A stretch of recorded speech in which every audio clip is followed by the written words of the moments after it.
GVMC Gandhi విగ్రహం దగ్గర AITUC అనుబంధ సంఘాలు, వాల్టేర్ రైల్వే డివిజన్ కాంట్రాక్టు కార్మికులు, హిందూజా పవర్ ప్లాంట్ కాంట్రాక్టు కార్మికులు, విశాఖపట్నం కాంట్రాక్టు కార్మికులు, శ్రావణి షిప్పింగ్ కలసి కార్మికులు, స్టీల్ ప్లాంట్ కాంట్రాక్టు కార్మికులు కనీస వేతనం 35,000 రూపాయలు చెల్లించాలని, రాష్ట్ర ప్రభుత్వం వెంటనే కనీస వేతన బోర్డును నియమించాలని, కాంట్రాక్టు కార్మికులందరికీ సమాన పనికి సమాన వేతనాన్ని సుప్రీంకోర్టు తీర్పుని అమలు చేయాలని, ఈఎస్ఐ, పీఎఫ్, గ్రాట్యుటీ, పెన్షన్ సదుపాయాలు కల్పించాలని, వారాంతపు సెలవులు, పండుగ సెలవులు, sick leave, EL, casual leave వంటి సౌకర్యాలు కల్పించాలని కేంద్ర ప్రభుత్వం తీసుకొచ్చిన 4 లేబర్ కోడ్లను రద్దు చేసి భారత కార్మిక వర్గం పోరాటాల ద్వారా సాధించుకున్న 44 చట్టాలను అమలు చేయాలని, కాంట్రాక్ట్ అవుట్సోర్సింగ్ విధానాలను రద్దు చేసి పరిశ్రమలో పర్మనెంట్ ఉద్యోగులుగా పరిగణించాలని డిమాండ్ చేశారు.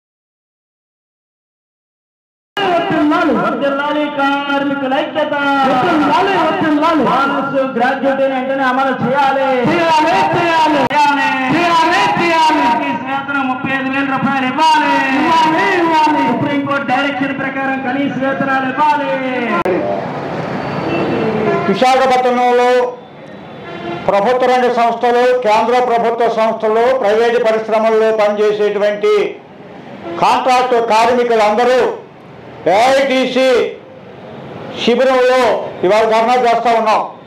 ఎందుకంటే ఇవాళ కార్మికుడి కనీస వేతనం 16 సంవత్సరాల క్రితం నిర్ణయించబడినటువంటి 10,000 రూపాయలతో ఈవేళ కార్మికుడు తమ శ్రమని ధరమోస్తూ ఉన్నాడు.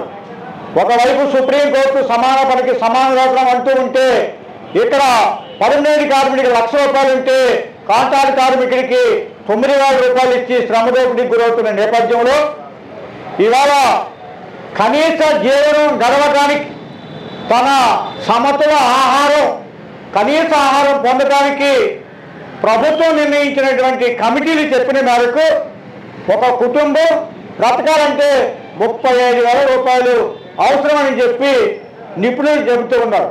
అందుకని మేము ఇవాళ ప్రభుత్వాన్ని అడిగేది, రాష్ట్ర ప్రభుత్వం వెంటనే కనీస వేతన సలహా బోర్డుని ఏర్పాటు చేయాలి. ఆ బోర్డు కార్మిక సంఘాల అభిప్రాయం తీసుకుని 35,000 రూపాయలు కనీస వేతనంగా నిర్ణయించాలని చెప్పి మేము డిమాండ్ చేస్తూ ఉన్నాం. అలాగే ఇవాళ పిఎఫ్ చట్టం ఉంది, ఈఎస్ఐ చట్టం ఉంది, బోనస్ చట్టం ఉంది, పేమెంట్ ఆఫ్ వేజెస్ చట్టం ఉంది.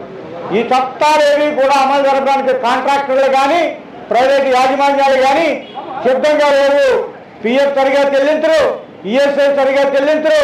కార్మికుడు కాంట్రాక్ట్ మారిపోతే అతను బోనస్ కానీ, రిట్రీట్మెంట్ బెనిఫిట్ కానీ, లీవ్ శాలరీస్ కానీ ఇవ్వడానికి ఏ యాజమాన్యం ముందుకు రావట్లేదు.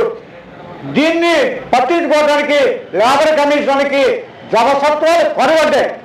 ఎందుకంటే తనిఖీ రాజు అనేది రద్దు చేశారు. ఇవాళ మేము రిపోర్ట్ చేస్తే తప్ప వాళ్ళు రావడానికి వీల్లేదు. కార్మికుడు రిపోర్ట్ చేస్తే వాళ్ళు ఉద్యోగం పోతా ఉంది. ఈ నేపథ్యంలో ప్రభుత్వం మళ్ళీ తనిఖీ రాజుని ప్రవేశపెట్టాలి.